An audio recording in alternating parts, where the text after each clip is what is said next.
Switch on your cameras, guys. Online students.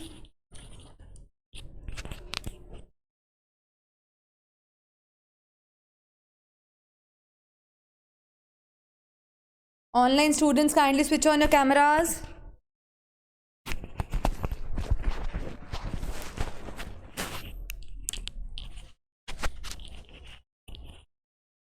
Everybody.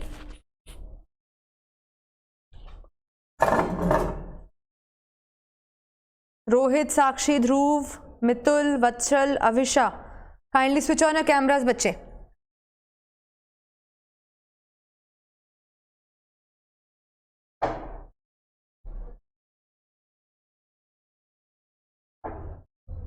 A very good afternoon to everyone. Somebody of you know me already, somebody don't. So again, I will like to introduce myself.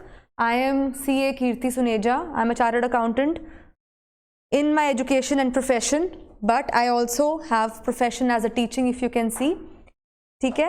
Because teaching is my passion, तो मुझे अच्छा लगता है कि I also build up chartered accountants like us. ठीक है? जैसे हम लोग बने हैं, तो आप लोगों को हमने प्रोड्यूस करना है. तो you can say we are manufacturers. ठीक है? इकोनॉमिक्स है तो हम थोड़ा इको के टर्म्स को यूज़ करेंगे. वी आर मैन्युफैक्चरर्स और चार्टर्ड अकाउंटेंट्स. ठीक है बेटा? Right. So today is your first class and the subject which is given to me is BCK and business economics. ठीक है?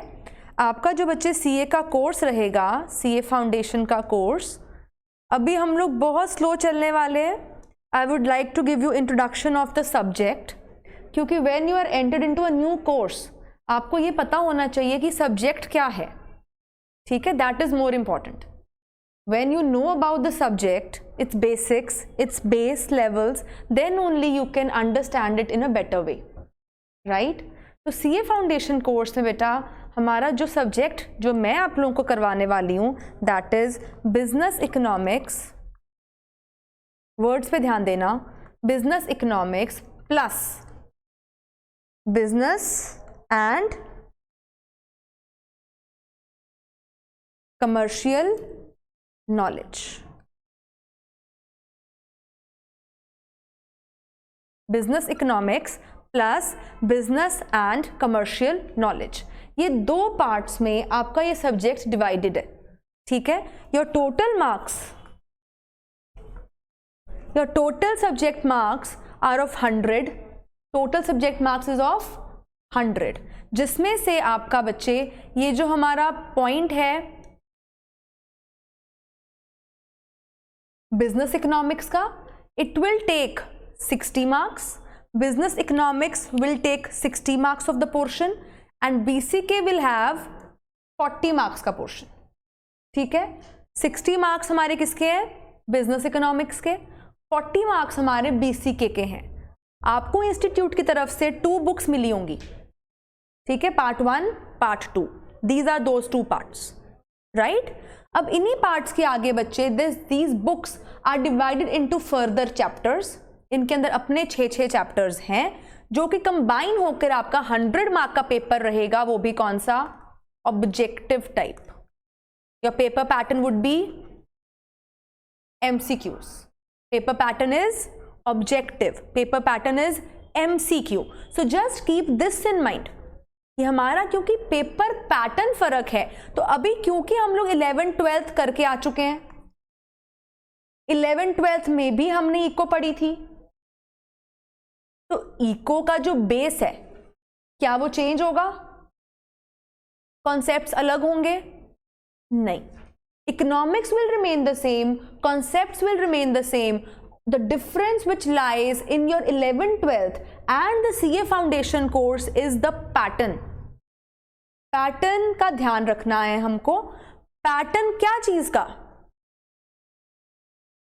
ना कि सिर्फ हमारा बच्चे पेपर पैटर्न फर्क होगा, हमारा स्टडी पैटर्न भी चेंज होगा, हमारा लर्निंग पैटर्न भी चेंज होगा. इस चीज को दिमाग में रख लीजिएगा. आई एम नॉट स्टार्टिंग विथ सीधा कॉन्सेप्ट, क्योंकि कॉन्सेप्ट हम लोग कर लेंगे, समझ लेंगे, पर पहले आपका समझना जरूरी है कि इस सब्जेक्ट को करना कैसे है. इवन दो बहुत से बच्चे होते हैं बेटा इको हमने की होती है 11th-12th में, नो डाउट कॉन्सेप्ट्स हमने किए होते हैं, पर उन कॉन्सेप्ट्स की एप्लीकेशन अब हमने करनी कैसे है, this is what CA foundation course is about. Plus paper pattern is different. आपने जब अपना +1 +2 दिया था वो सब्जेक्टिव था, लेंथी आंसर्स लिखते थे आप लोग, ठीक है। फॉर एग्जाम्पल मैं इंट्रोडक्टरी चैप्टर से शुरू करती हूँ। सपोज करो डिमांड किया हुआ सबने बचपन में, ठीक है, डिमांड के बारे सबको पता होगा। पर जब आपको वहां पर 11th-12th में क्वेश्चन पूछा जाता था तो might be a question what is law of demand, explain law of demand, draw diagram, ऐसे क्वेश्चंस थे। तो your criteria was you used to learn everything, और एक आधा पैरा नहीं भी किया तो क्या कहते थे, यार चल छोड़, इतना तो चलता है, लंबा आंसर लिख रहे हैं, एक पैरा नहीं भी आएगा तो कोई बात नहीं, अपनी लैंग्वेज में लिख सकते हैं हम लोग, एक्सप्लेन कर सकते हैं हम लोग, पूरा रटने की जरूरत नहीं पड़ती। मैं लाइन टू लाइन स्टडी नहीं करती हूं जब मेरा पेपर सब्जेक्टिव होता है। आपको याद होगा हम छोटे होते 11th-12th में जब बीएसटी पढ़ते थे या इको पढ़ते थे, उसमें पॉइंट्स होते थे। जैसे सपोज करो फीचर्स हैं, तो फीचर्स के नीचे पॉइंट्स है 1 2 3 4 5।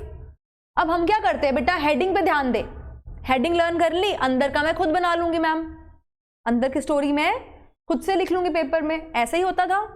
This was the only way we used to do, but now this will not be applied. ये चीज का ध्यान रखना है, तुमको अपनी रूट चेंज करनी पड़ेंगी to come to the foundation course. जो हमारा माइंडसेट है उसको मुझे चेंज करना है, किताब नहीं चेंज हुई, किताब वही है, लॉ ऑफ डिमांड वही है जो तुमने 11th-12th में पढ़ा, वो नहीं बदलेगा। बदला क्या? क्योंकि क्वेश्चन पेपर का पैटर्न बदल गया है तो मेरे को पढ़ने का स्टाइल भी बदलना पड़ेगा। My style of study would be now different. यहां पर क्योंकि मैं ऊपर ऊपर से पढ़ के चली जाती थी and I used to think okay I will form my own language, क्योंकि मुझे कॉन्सेप्ट तो आ गया है, मैं लिख दूंगी, और इतनी लेंथ लिखी है 3 में से 2 तो मिलेंगे मार्क्स, ये हमारा माइंडसेट होता है। पर यहां पर you have to be very very crisp and to the point, plus आपको लाइन टू लाइन नॉलेज होनी जरूरी है, क्योंकि क्वेश्चन पेपर एमसीक्यू है, तो वो पूरी बुक की किसी भी लाइन से भी एमसीक्यू उठा के डाल सकते हैं। तो हम किसी भी पैरा को, किसी भी लाइन को इग्नोर नहीं कर सकते। We have to read every statement, every paragraph carefully, focusing on the words as well, ताकि जब एमसीक्यू में आपके पास 4 ऑप्शंस हो तो आपको करेक्ट ऑप्शन स्ट्रेट अवे पता हो। आई बात समझ? ठीक है। प्लस दूसरा तरीका ये होता है बेटा कि अब जब हमें एमसीक्यू मिलते हैं ना, MCQs are not simple ones कि आपको सीधा आंसर मिल जाए। जब आईसीआई एमसीक्यू बनाता है वो चारों ऑप्शंस को इस तरह से टर्न एंड ट्विस्ट करता है कि तुमको हर ऑप्शन ठीक लगती है। तुम्हें लगता है ये आंसर भी मुझे ठीक लग रहा है, बी भी हो सकता है, सी भी हो सकता है और डी भी हो सकता है। तो वो ऑप्शंस की लैंग्वेज को इस तरह से फॉर्म कर देते हैं that you get confused that which is the most appropriate answer to tick. बात समझ में आई? ठीक है। इसीलिए हम लोगों को अपने लर्निंग पैटर्न पे ध्यान देना है। ठीक है।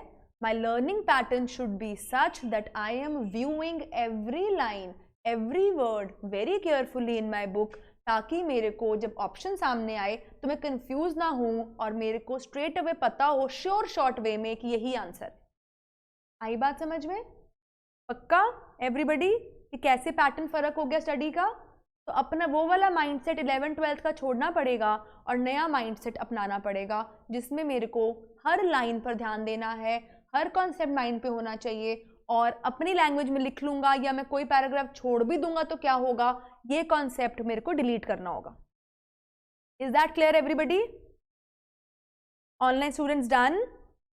चलिए, तो now as you are clear with the pattern in which we are going to study, अब तुम्हें पता होना चाहिए कि तुम्हारे सिलेबस में चैप्टर्स क्या क्या हैं। These are the short forms बच्चे जो मैं सब्जेक्ट के लिए यूज कर रही हूँ। BE is the business economics. अब एक और बात याद रखिए, हम लोग जब बचपन में पढ़ते आए हैं हम क्या पढ़ते थे? हमारे सब्जेक्ट का नाम क्या था? ऑनलाइन गाइस आप लोग भी बेटा रिप्लाई कर सकते हो बाय अनम्यूटिंग योर सेल्फ। मैंने परमिशन यहाँ से दिया हुआ है। You can also unmute your self and speak out. You can also ask your questions in between by unmuting yourself. It's not a problem. ठीक है, कर सकते हो. और if not, you can type in the chat section. ठीक है, महक, मितुल, वत्सल, वत्सला, रोहित, ध्रुव, हविशा, साक्षी, लशदीप and Amrit. Everybody is clear? Yes, ma'am. Great. Yes, ma'am. Good बेटा. कहीं पर भी इशू आए बच्चे, you can let me know in between. Chat section में भी लिख सकते हो. You can speak out as well. यहाँ पे सब बच्चों को क्लियर है? Everybody is done? चलिए, अब हम कर रहे हैं बेटा कि हमारे सब्जेक्ट को पहले हम जानते थे इकोनॉमिक्स के नाम से, पर अब तुम देखो इको के आगे एक नया शब्द जुड़ गया. Which word is that? Business. Word is business.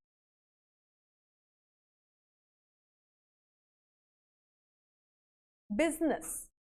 It means because you are entering into a chartered accountancy course, तो तुमने सीए बन के क्या करना है? क्या करना है? नहीं, बिजनेस करना है? नो. सीए बन के क्या करोगे? ऑडिटिंग तो एक पार्ट है उसका. किसका? सीए का. ऑडिटिंग किसकी करोगे? तुमने बिजनेस क्लास को हैंडल करना है ना. तुमने बिजनेस नहीं करना, तो प्रोफेशन में आया है. याद है बीएसटी बचपन की, उसमें एक चैप्टर होता था difference between business, profession, employment. याद आया? 3 बड़े बड़े डिफरेंस होते थे. बिजनेस क्या होता है? When I buy and sell goods, I deal in goods. Goods मतलब जो चीजें दिखें. मैं मोबाइल खरीदती बेचती हूँ, मेरा काम है. मैं क्या कर रही हूँ? बिजनेस. ठीक है, आई बात समझ? ठीक है. अगर हम एक काम कर रहे हैं जिसमें डिग्री की जरूरत है, जिसमें मैं पढ़ी लिखी होनी चाहिए, मेरी क्वालिफिकेशन पे बेस होकर ही मेरा ऑफिस खुलेगा, तो वो क्या है? प्रोफेशन है. प्रोफेशन है. ठीक है. और जब मैं बाइंग सेलिंग कर रही हूं पर उसमें कोई प्रोडक्ट विजिबल नहीं है, I am imparting something to you, I am charging against that. That is my service. That is a service. Is that clear? आई बात समझ? So chartered accountancy is a profession because for that you need to have the degree. You need to have the degree. तो यहाँ पर मैं एक बारी इन तीनों का डिफरेंस लिख देती हूँ ताकि आप लोगों को याद रहे, क्योंकि डिफरेंस थोड़ा माइन्यूट है but it is important.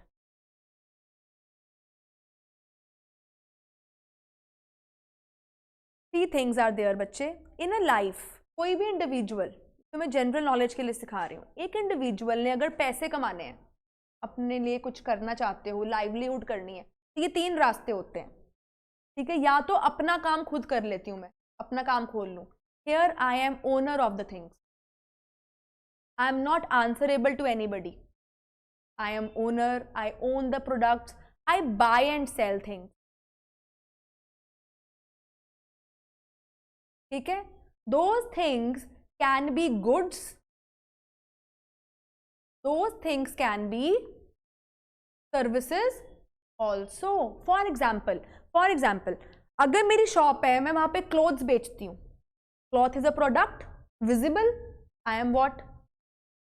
I am a business woman. ठीक है. पर अगर मेरा एक ऑफिस है, मैं वहां पर ट्रक्स का अपलोडिंग, अनलोडिंग और लोडिंग कराती हूँ. रूट्स पर ट्रक्स चलते हैं मेरा काम ट्रांसपोर्टेशन का है, पर उसमें कोई गुड्स हैं जो मैं बेचती हूँ. I give a service, but am I the owner of that particular work? I am the owner. Trucks मेरे हैं, मेरे हिसाब से मैं रूट्स पर उनको चलाऊंगी. आप मेरे पास आओगे, मैम मेरा पर्टिकुलर मटेरियल आप यहाँ से दिल्ली पहुँचा दीजिए, कितने चार्जेस आप चार्ज करेंगे? वो मेरा ऑफिस है, मैं ओनर हूँ, मैं डिसीजन मेकर हूँ, पर मैं आपको कोई गुड तो नहीं दे रही. मैं आपको क्या दे रही हूँ? Service. But again I will be in which category? I will be in which category? Business. ठीक है. तो चाहे मैं गुड्स में डील करूं, चाहे मैं सर्विसेज में डील करूं, but the main point is if I am consider to be the owner of my things, if I am not answerable to anybody, मैं अपनी खुद की मालिक हूं, तो मैंने पैसा इन्वेस्ट किया अपने काम में, तो मैं क्या काम करती हूं? Coming to that. That is business. ठीक है, ओके। अब मेरे को बताओ, क्या बिजनेस करने के लिए आई नीड अ डिग्री? चलता है? Suppose my father is having a very flourished work, very flourished business. ठीक है, मैं कहती पढ़ के क्या करना है, छोड़ो यार, दुकान पे बैठना है मेरे को, मेरा बहुत बड़ा शोरूम है, आई विल डू दैट। ठीक है, ऐसे सोच सकती हूँ। नहीं पढ़े, चलो ठीक है, हो गया। क्या मैं तब भी अपना बिजनेस चला सकती हूँ? चला सकती हूँ। क्या पापा बोलेंगे कि बेटा एमबीए की डिग्री होएगी तो दुकान पे बैठेगा, नहीं तो नहीं बैठेगा? आप लोग देखते हो हमारे पंजाब में खासकर बहुत सारे घरों में फैमिली बिजनेसेस जब रन होते हैं, बच्चे आर हार्डली 11th-12th पढ़ के या मैक्सिमम कॉरेस्पॉन्डेंस के जरिए ग्रेजुएशन की डिग्री ले लेते हैं कि ठीक है मेरे पास डिग्री है, दैट्स ऑल। बट मैं क्या करता हूँ अब 12th के बाद? पापा के साथ बिजनेस संभालता हूँ। तो क्या बिजनेस में एंटर करने के लिए you need a prescribed qualification? No. तो यहां पर बच्चे मेरे को no need of prescribed qualification, ये तुम पॉइंट्स नोट कर सकते हो, ठीक है, तुम लोगों को हेल्प होएगा। और degree, these are not needed here, right? ठीक है, पर वहीं आ जाओ प्रोफेशन पे। प्रोफेशन में भी मैं अपने आप की खुद की मालिक हूं, डिसीजन मेकिंग मेरी है। बट सबसे important point, I need a proper qualification to enter into this, और I must have a degree from that institute जो कि इसको आगे इंडो करता है। ठीक है, for example now I have an office, मेरे पास ऑफिस है अपना, मैं खुद की मालिक हूं। ठीक है, पर क्या ये मेरा ऑफिस खुल सकता था अगर मेरे पास सीए की डिग्री ना होती? मैं वहां पर सीए बनकर बैठी हूं कैसे? If I have my degree, I have my degree posted and framed on the walls. Without degree कोई मेरे पास सीए का काम करवाने आएगा? नो। चाहे हो सकता है, ये भी हो सकता है, सोचो कि मेरे से ज्यादा हो सकता है किसी और को भी नॉलेज हो, पॉसिबल। सबके ब्रेन की जिम्मेदारी मेरी नहीं है। There are many people who are more knowledgeable but they don't have degree. Have you seen 3 Idiots? उसमें वो जो आमिर खान का काम था, he was a knowledgeable person, but जो दूसरे को चाहिए थी जावेद जाफरी को degree, remember he needed degree because without degree उसको आर्किटेक्चरल वर्क नहीं मिलना था, चाहे उसको नॉलेज हो या ना हो। क्योंकि साइन किसके चलने हैं? जिसके पास डिग्री होगी।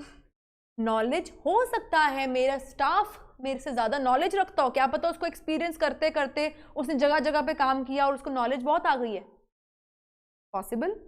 But will he be recognised as a chartered accountant?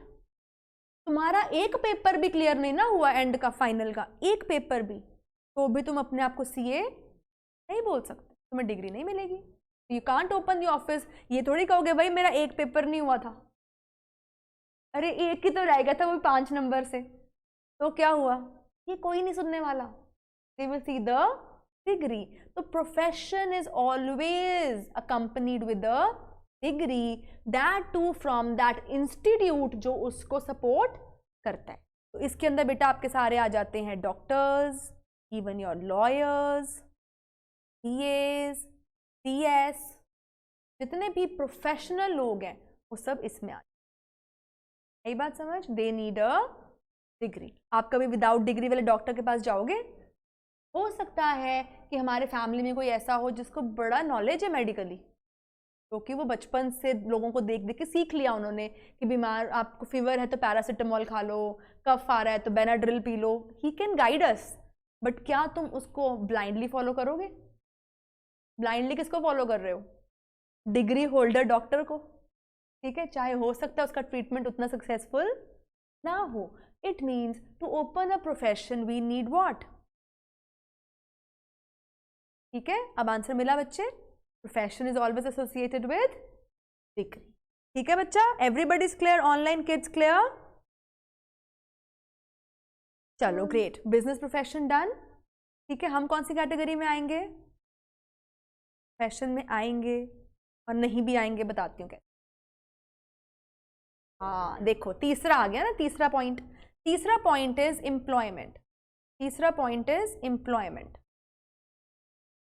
देखो, एम्प्लॉयमेंट का मतलब होता है I am doing a job, आम भाषा में जॉब, यानी यहाँ पर मैं किसी की बनूंगी एम्प्लॉई और ऊपर यहाँ पर मेरे पास एक एम्प्लॉयर होगा।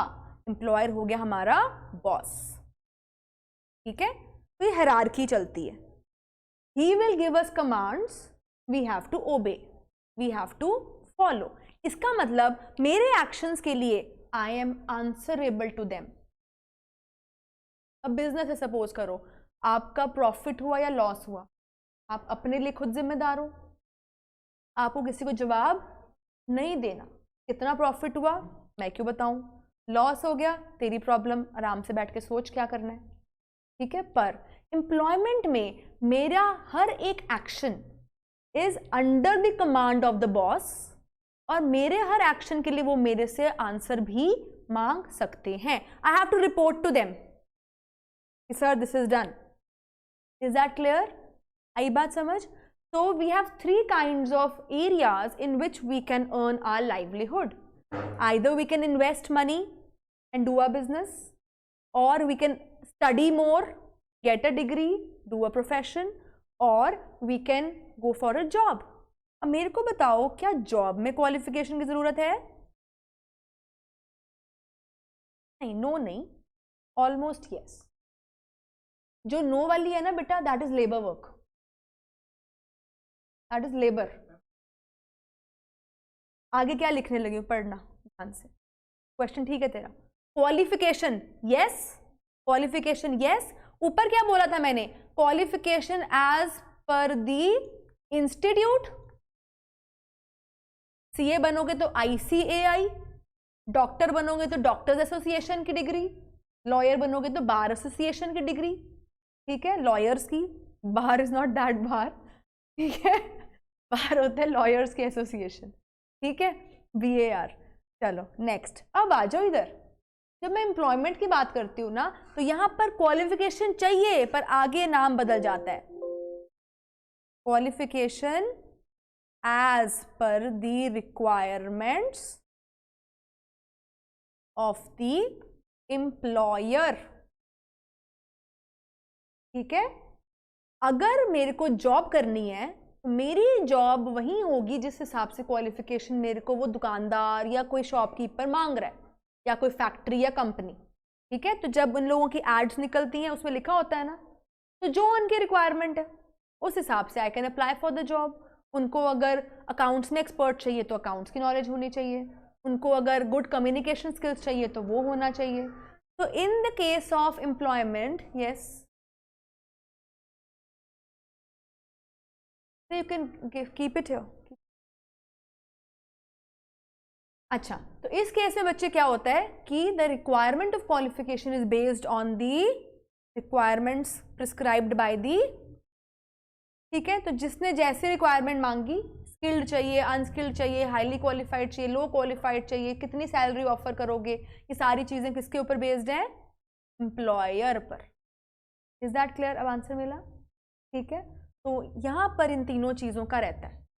Once you become a chartered accountant, when you clear your course, all the final stages आपका क्लियर हो जाता है, तो you have two options in front of you. Either you can open your own office, then you will be called a, you are in profession, ठीक है। और you can go for big companies jobs, then you will be called in, ठीक है। So CAs can be employees also, CAs can be professionals also, depending upon आपने क्या रास्ता select किया, ठीक है। Is that clear everybody? Any problem in this general knowledge concept? अब आ जाते हैं अपने सब्जेक्ट के नाम पे। Subjects name is business economics, not only economics. तो ऐसा क्यों करना पड़ा इनको? जब हम इको पढ़ेंगे आप देखोगे मैम कॉन्सेप्ट तो ऑलमोस्ट वैसे ही है, पर ये बिजनेस से लिंक क्या बन गया? क्योंकि बेटा once I become a chartered accountant, I have to handle the tasks of business class. देखिए 3 तरह के एरियाज हैं जो कामकाज करते हैं। ठीक है, इसमें स्किल्ड अनस्किल्ड एम्प्लॉयमेंट में सारी लेबर भी आ जाती है। अब एक एम्प्लॉई है, उसका जो अकाउंट्स हैं उसको अकाउंट्स बनाने पड़ते हैं एम्प्लॉई को। क्या एम्प्लॉई अपना प्रॉफिट एंड लॉस अकाउंट बनाएगा? नहीं ना। बैलेंस शीट बनाएगा? तो रिक्वायरमेंट नहीं। उसका सिंपल सिस्टम है, एवरी मंथ उसकी सैलरी अकाउंट में डल जानी है, वो भी through cheque, account transfers. Anything is hidden, anything you need to check, anything kind of कि कुछ डाइसी है कि ध्यान रखना पड़ेगा। Simple procedure, simple life. ठीक है, तो एम्प्लॉयज़ के केस में तो मुझे काम नहीं करना कुछ, सीए का एम्प्लॉय लेवल पर कोई काम नहीं आता। ठीक है, अब आ जाओ बेटा प्रोफेशंस पर। जब हम बात करते हैं अपने अकाउंट्स की या चार्टर्ड अकाउंटेंसी में बिजनेस कैटेगरी की, तो we not only talk about business, we talk about business and profession. ये दोनों वर्ड्स इकट्ठे यूज होते हैं। दोनों वर्ड्स कैसे इकट्ठे होते हैं use? Together, business and profession. Because आप देख रहे हो दोनों में कॉमन चीज क्या है? ठीक है, दोनों में कॉमन क्या है? ओनरशिप। तो जब कॉमन है ओनरशिप बेटा, तो इसका मतलब ये ओनर्स हैं, ये लोग अपनी मर्जी के मालिक हैं, काम करते हैं। इन्होंने नीचे एम्प्लॉयज भी रखे होंगे, स्टाफ भी रखा होगा, सैलरीज भी जाती होंगी, खर्चे भी करते होंगे। इट मीन्स इनके एक्सपेंडिचर्स होंगे जिसके accordingly they might be needing to make accounts. इन दोनों को अकाउंट्स बनाने पड़ सकते हैं। जब ये दोनों के अकाउंट्स बनेंगे तो somebody must be there to check and verify कि क्या इन लोगों के अकाउंट मेकिंग प्रोसीजर्स में कोई एरर्स तो नहीं है। ठीक है, तो वो वेरिफिकेशन का काम कौन करता है? ठीक है, तो हम लोग क्या करते हैं, इन लोगों की अकाउंट्स की इंफॉर्मेशन को वेरीफाई करते हैं। ठीक है, तो फिर मुझे बताओ सीए का पाला ज़्यादा किससे पड़ेगा? बिजनेस एंड प्रोफेशनल क्लास से, जो ओनरशिप वाली क्लास है। That is why the subject which is important for you to study is not only economics, but which economics? Business economics. Is that clear? Everybody, कि क्यों हमारे subject का नाम business economics है? Is that clear everyone? इसकी definition लिखेंगे बेटा business economics की।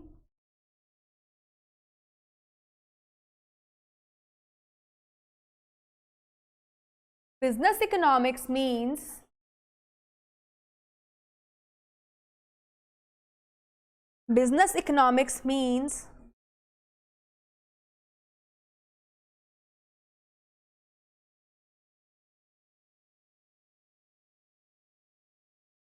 in my life,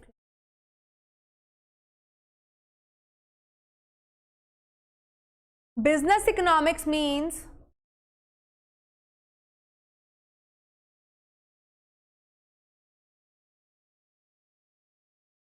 application of business economics means application of tools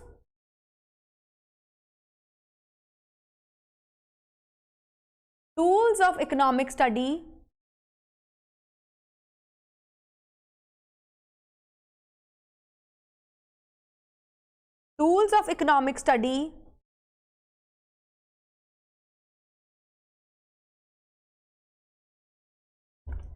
in the tools of economic study in the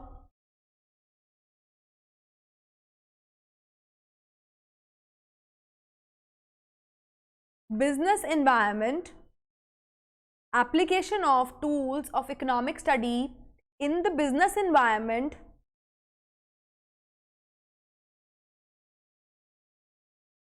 for making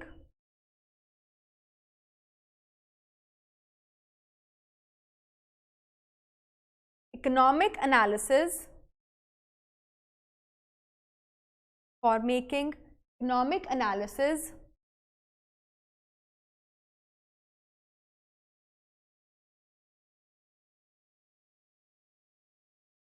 which should be used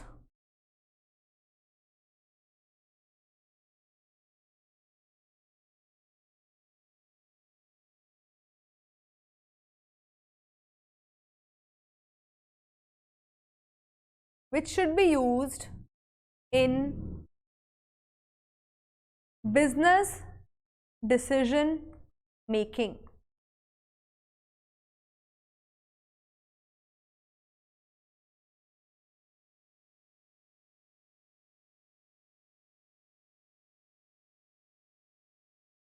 Which should be used in business decision making. बच्चा, what is business economics? हमने economic जो पढ़ाई करी है, जो अब हम करेंगे कॉन्सेप्ट्स, उसके टूल्स को, टूल्स ऑफ इकोनॉमिक स्टडी को हमने कहाँ अप्लाई करना है? अप्लाई करना है अपने बिजनेस में, ताकि मैं क्या कर सकूं?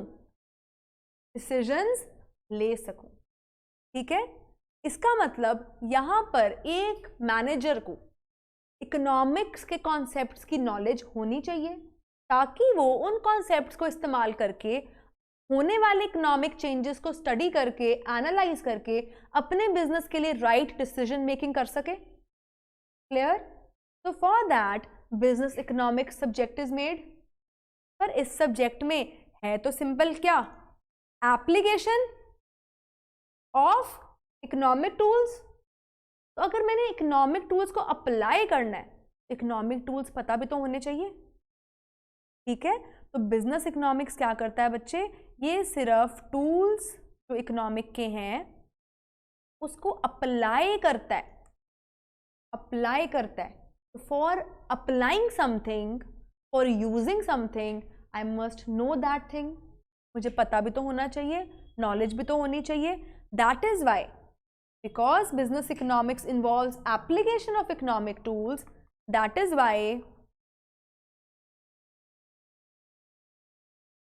study of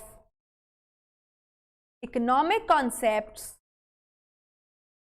is required for a business manager so that he can take right decisions for the firm। जहां पे वो काम कर रहा है उसके लिए वो सही फैसले ले सके, उसके लिए उसको इकोनॉमिक कॉन्सेप्ट्स की नॉलेज होनी बहुत ही ज़्यादा ज़रूरी है।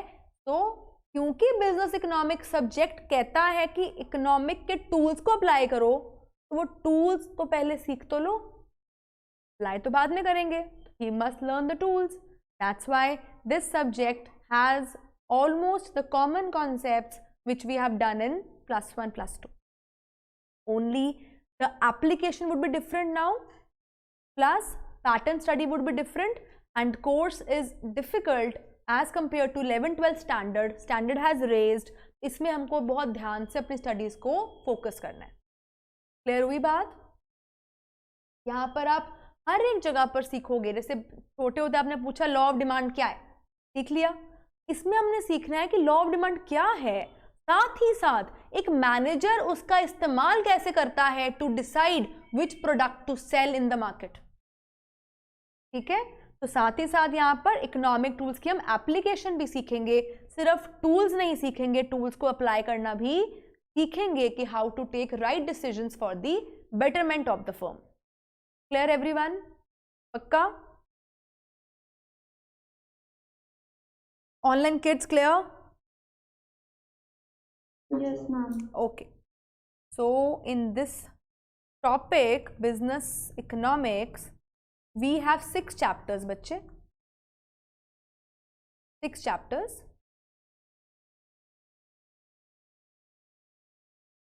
First is introduction, जिसमें आपका आएगा nature and scope of business economics.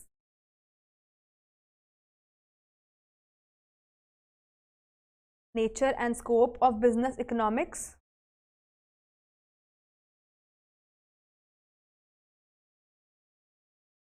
Then we have chapter 2,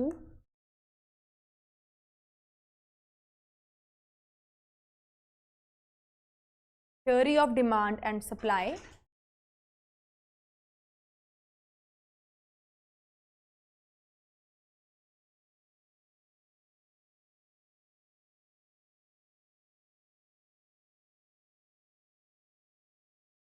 Next, theory of production and cost.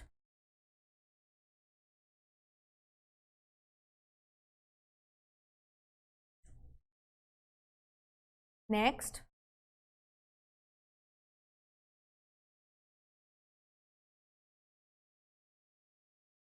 price determination in different markets.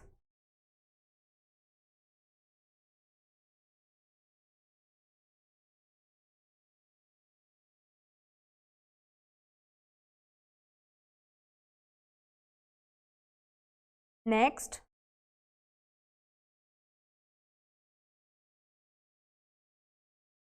we have business cycles.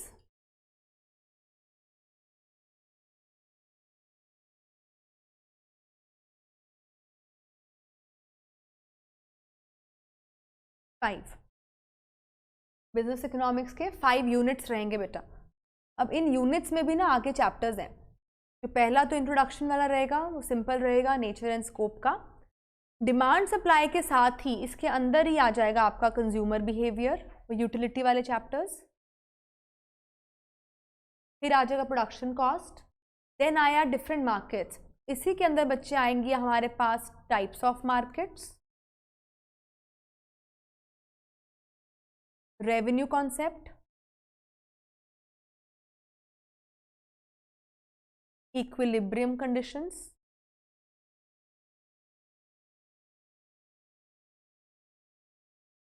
तो जितने भी डायग्रामेटिक कॉन्सेप्ट्स हैं वो इस चैप्टर में आते हैं. ठीक है, तो सिलेबस इज वाइड. देखने में 5 चैप्टर लगेंगे पर इसमें सारा कुछ कवर्ड रहता है. ओके, और लास्ट जो हमारा है बच्चे बिजनेस साइकिल, इसमें will study about fluctuations going on in the market world. जो अप्स एंड डाउन्स आते हैं ना मार्केट में, वो सब हम स्टडी करें. 5 चैप्टर्स हो गए बिजनेस इकोनॉमिक्स. ठीक है, you must be clear with the syllabus before we start. ठीक है बेटा, और बीसीके में हमारे 6 चैप्टर्स हैं. जब हम वो शुरू करेंगे then I will give the chapters intro. ठीक है, now we are going to start with this intro जो मैंने अभी आपको स्टार्टिंग में पार्ट कराया है. What is business economics. ठीक है, बिजनेस एम्प्लॉयमेंट प्रोफेशन, वो सब इस चैप्टर का पार्ट है. The first one, nature and scope of business economics, which we have already started. Right, ठीक है, तो आज के लिए एक इंट्रोडक्शन का पार्ट करेंगे.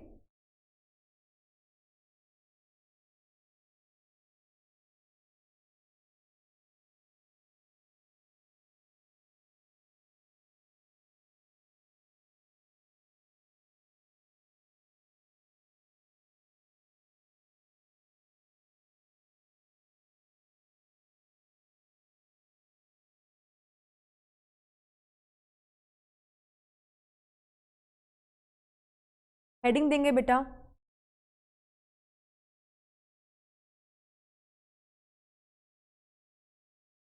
Introduction,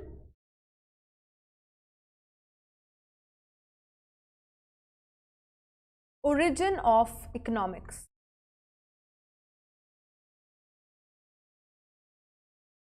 origin of economics. Economics word आया कहाँ से.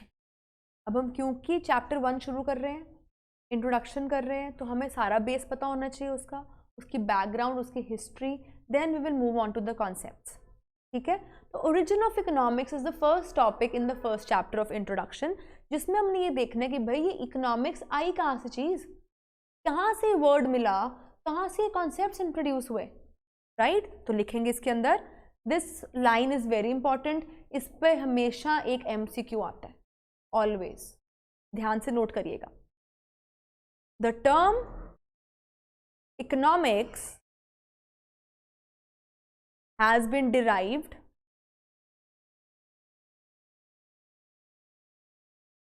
the term economics has been derived from Greek word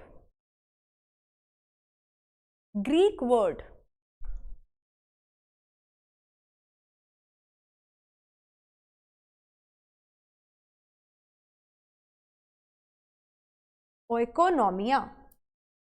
Greek word oikonomia.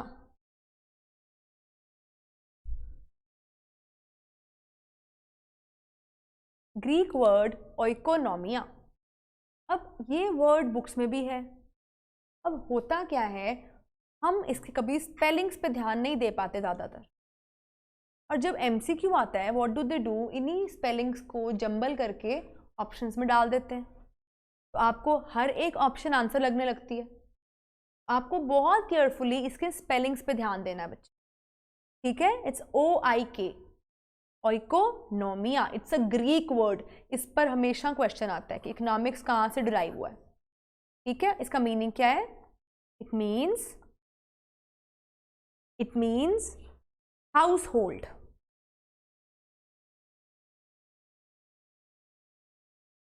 It means household. इस वर्ड के मीनिंग के पीछे भी ना एक हिस्ट्री है. पहले जब हम लोग बुक्स में पढ़ते थे, इस वर्ड को दो वर्ड्स में डिवाइड किया जाता था, ओइको और नोमिया, ठीक है. Oiko was household, nomia was management. पहले historically oikonomia was known as household management. Two words में डिवाइड करते थे इसको. Oiko means household, nomia means management, ठीक है. पर इन्होंने लेटर ऑन इसको एक सिंगल वर्ड बना दिया और सिंगल वर्ड को एक सिंगल मीनिंग दिया, विच इज हाउसहोल्ड. तो बेसिकली ओइकोनोमिया वर्ड मीन्स है क्या? Management of your household daily activities. एक इंडिविजुअल अपनी रोजमर्रा की जिंदगी में क्या क्या एक्टिविटीज करता है, उन सब के मैनेजमेंट को हम क्या बोलते हैं? इकोनॉमिक्स. ठीक है. साथ ही साथ यहां पे याद रखिएगा, economics deals with the matters which are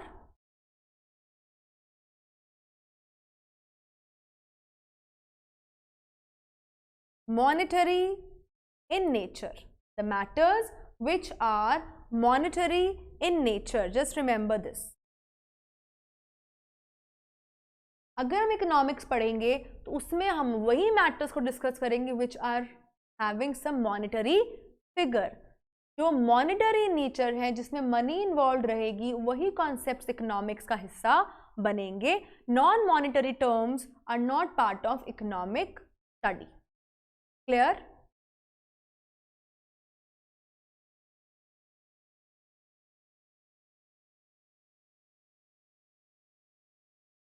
नहीं, अब हाउस होल्ड ही आता है बेटा.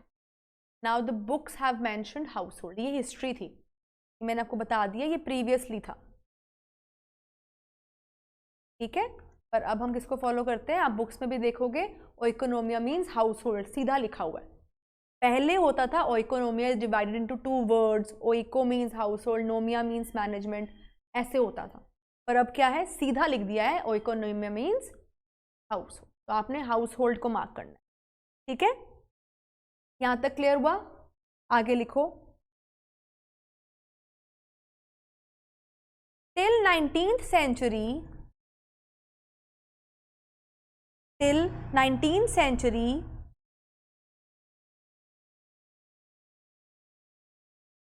economics was known as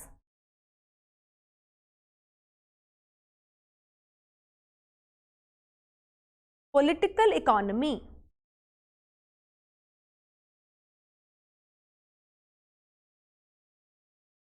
Till 19th century, it was known as political economy.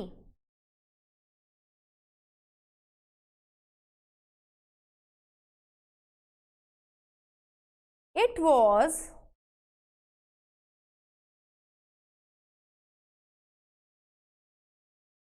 introduced by Adam Smith. अब तुम लोग याद करो, जब हम 11th-12th की बुक्स पढ़ते थे, जनरली हम पहले पैराग्राफ्स को छोड़ते थे कि भाई हिस्ट्री है, आपके लिए इंपॉर्टेंट नहीं है. किसने इंट्रोड्यूस किया? इट्स ओके, सीधा आ जाओ कॉन्सेप्ट पे. याद है? ऐसे ही करते थे.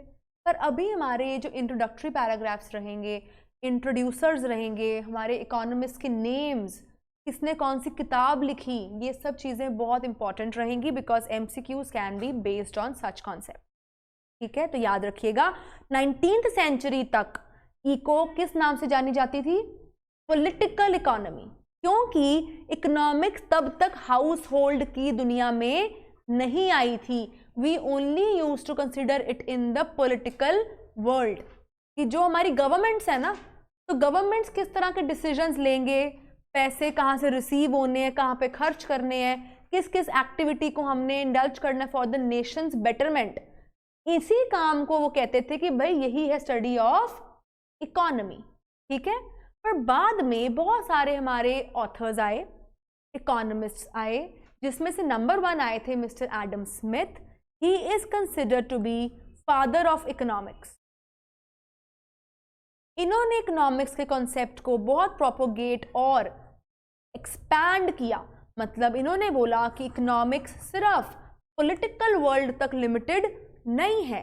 अगर एक आम इंडिविजुअल, सपोज हम हैं, हम अपने घर में रोज़मर्रा की ज़िंदगी में किचन का सामान बाय करते हैं, बजट बनाते हैं, खर्चों की लिस्ट रखते हैं, अपने स्टाफ्स को सैलरीज देते हैं, हम लोग ये सोचते हैं कि भाई पैसे लिमिटेड हैं, कौन कौन सी ज़रूरतें मैं पूरी कर सकती हूँ, तो हम लोग ये सब करते हैं, रूटीन में करते हैं। एक दिन में कई एक्टिविटीज़ होती हैं हमारी, मॉनेटरी डिसीजंस, तो क्या वो इकोनॉमिक्स नहीं है? तो फिर इन्होंने इंट्रोड्यूस किया कि इकोनॉमिक्स को सिर्फ पॉलिटिकल लेवल पर ना कंसिडर किया जाए, हर एक वो इंडिविजुअल जो मॉनेटरी बेसिस पर डिसीजन मेकिंग ले रहा है, अपनी रूटीन की एक्टिविटीज में इकोनॉमिकली अप्लाई कर रहा है, तो वो भी क्या है? Study of economics. ठीक है, is that clear? So this concept was introduced by Adam Smith, who is known as father of economics. और ये कॉन्सेप्ट उन्होंने कहाँ इंट्रोड्यूस किया था? In his book named, book का नाम याद रखना है।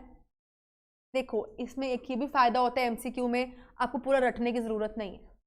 अगर आपने एक रीडिंग आइडिया ले लिया, ऑप्शंस तो आपके सामने हैं, आप इजीली मार्क कर सकते हो कि भाई मैंने पढ़ा हुआ ये चीज़। तो आपको इसमें रटना नहीं है, समझना है और चीज़ों को ध्यान से मेमोराइज करना है।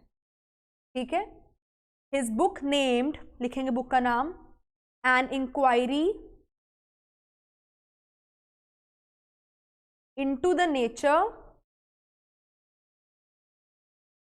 And causes of the wealth of nations, 1776 में लिखी गई थी book. This book is also known as simply The Wealth of Nations.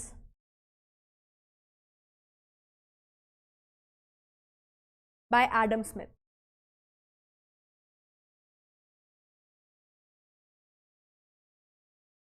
एक मिनट।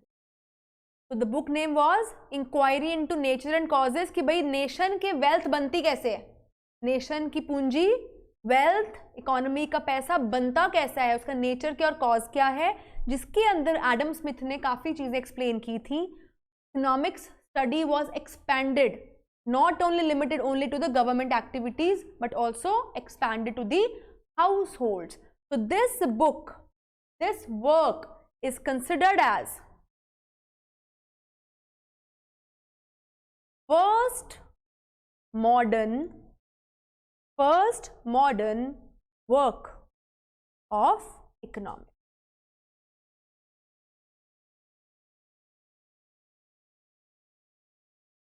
मतलब इस किताब से कई नई बातें हमको इको के रिलेटेड समझ में आई, दुनिया के सामने आई।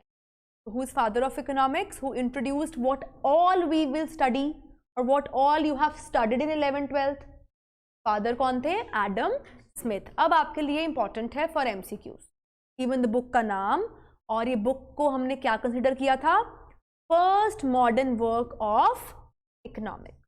ठीक है, यानी यहाँ से शुरुआत हुई थी इकोनॉमिक कॉन्सेप्ट्स को एक्सपैंड करने की, उस पर एक्सपेरिमेंट करके स्टडीज़ को एनहांस करने की, तब जाकर आज तक हमारे पास इतने सारे कॉन्सेप्ट सामने आए हैं, because so many economists worked together to introduce various concept.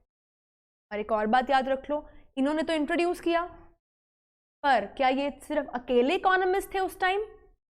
और भी होते होंगे, कई तरह के हिस्टोरियंस होंगे, इकोनॉमिस्ट होंगे। तो अगर एक नया बंदा कोई नई चीज इंट्रोड्यूस कर रहा है, इज इट ऑलवेज ट्रू कि सारे लोग उससे अग्री करेंगे?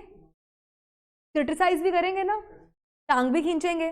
तो फिर बहुत सारे इकोनॉमिस्ट थे जिन्होंने बोला भाई एडम स्मिथ तुम क्या बोल रहे हो, इको का मतलब कुछ और है। तो हर एक की अपना व्यू पॉइंट था, अपनी थिंकिंग थी। तो अब हम जब आगे चैप्टर करेंगे टुमारो क्लास में, तो हम देखेंगे कि कौन कौन से इकोनॉमिस्ट और आए जिन्होंने इनके इंट्रोड्यूस्ड कॉन्सेप्ट को ऐड किया, क्रिटिसाइज भी किया, कुछ अपने तरफ से नई बातें रखी, तो जाके सबके वर्क से, टीम वर्क से जुड़कर आज की इको हमारे सामने आएगी। Is that clear? ठीक है, यस बेटा, क्वेश्चन। जनरली जो हमारी सबसे ओल्ड सिविलाइज्ड लैंग्वेजेस है ना, एक हमारी है ग्रीक लैंग्वेज और एक हमारी लैटिन। जैसे आप देखो हमारी हिंदी संस्कृति में सारे शब्द संस्कृत से बनाए गए हैं, ठीक है। तो जो हमारे वेद पुराण होते हैं, जो हमारे पुराने ज़माने के ऋषि वगैरह थे जिन्होंने किताबें लिखी थी, पढ़ाइयाँ शुरू करी थी, जैसे आपको पता है Ramayana was the first written scripture, Gita लिखी गई, रामायण लिखी गई, तो ये ऋषि मुनियों ने लिखी हुई चीज़ें हैं। तो उनकी लैंग्वेज वो संस्कृत। तो संस्कृत से फिर इसको ईजी सिविलाइजेशन में लाने के लिए पॉलिश किया लैंग्वेज को, नई नई लैंग्वेजेस निकल कर आई। तो there are multiple languages in the world. हमें तो सिर्फ गिनती चुनती का नाम पता है ना, लैंग्वेजेस तो मल्टीपल हैं। आपको इंडिया ही देख लो, every city every state has a new language, ठीक है। सबके टोन्स अलग हैं, एक्सेंट्स अलग हैं, पर जो हिस्टोरिकल लैंग्वेजेस थी उन्हीं से हमें आगे लैंग्वेजेस बनाने का मौका मिला। तो हिस्टोरिकल में हमारी आती है संस्कृत, ग्रीक और लैटिन, ठीक है। अरब भी है एक लैंग्वेज, अरेबिक जिसको आप बोलते हो, उसी से उर्दू वगैरह सब निकल कर आई। तो ये जो पुरानी आप लोग हिस्टोरिकल मूवीज़ देखते हो, उसकी लैंग्वेजेस जो हैं इस तरह की थी। तो सिविलाइज स्ट्रक्चर जब इंट्रोड्यूस हुआ, आर्कियोलॉजिकल्स ने ये सारी स्टडीज़ को एक्सपैंड करके ईजी लैंग्वेज बनानी शुरू करी। तो दैट इज़ वाई हम लोग ज़्यादातर पढ़ते हैं derive from Greek word, derive from Latin word generally. और अगर आप हिंदी के किताबें पढ़ोगे, नॉवेल्स पढ़ोगे, वहाँ के शब्द आएंगे डिराइव फ्रॉम संस्कृत, ठीक है। सब डेरिवेशंस है। आई बात समझ? ठीक है। एनी अदर डाउट बच्चा? Online students, online kids, any problem in today's concept? I will go very slowly in the beginning so that तुम लोग सब्जेक्ट के साथ थोड़ा सा यूज टू हो जाओ, then we will pick up the speed. Everybody clear? हाँ जी बेटा।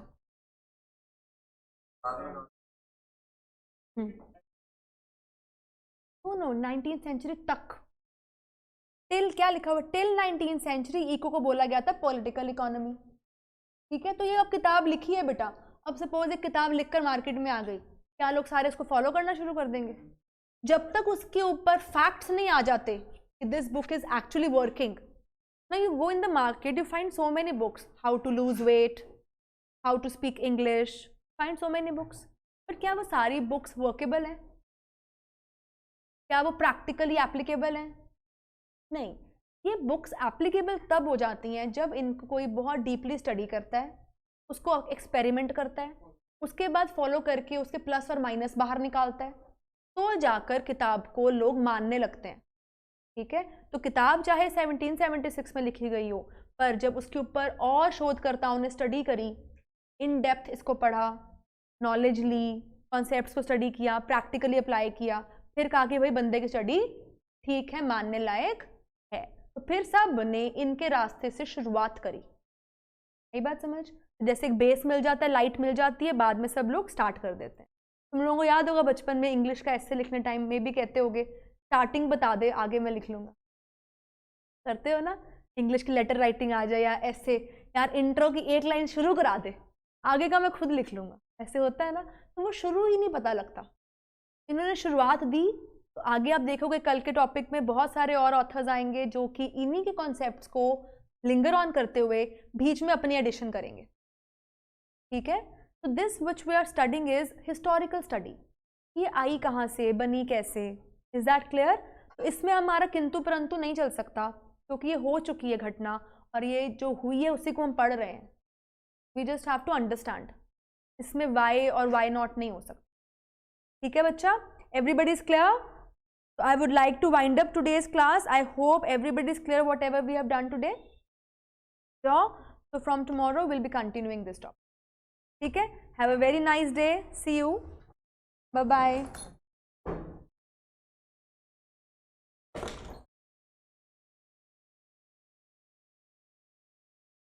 Bye बच्चा. Bye bye.